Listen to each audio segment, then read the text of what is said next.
And we begin with breaking news we have been watching unfold all afternoon. This is in Georgia. 4 people are dead, at least 9 injured, and a suspected shooter is in custody in a shooting at Apalachee High School, about 40 minutes northeast of Atlanta.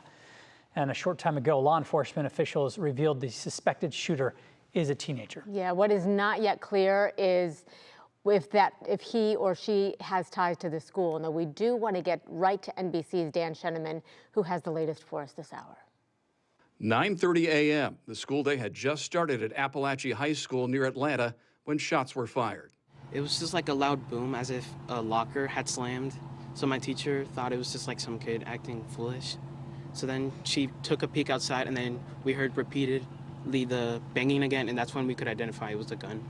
Law enforcement swarmed to the scene while students sheltered in their classrooms. The hard lockdown was placed, and then we ran to the back of the classroom, turned off the lights.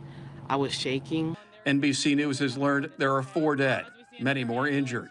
We do have a suspect in custody, and we are asking for your patience as the media to please let us get the facts that we need to make sure we get this right.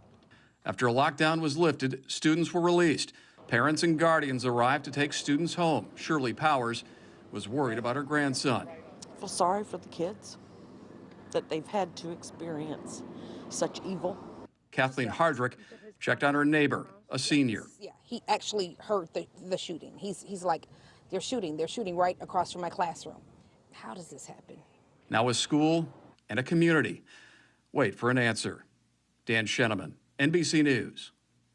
This, of course, a developing situation. WKYC and NBC are continuing to bring you up-to-the-minute coverage on air and online as we learn more. In fact, in 30 minutes, we're going to be talking to NBC's Alice Barr. I also had a conversation with a local school security expert. He's going to tell us how he thinks Cleveland would be prepared for something like this.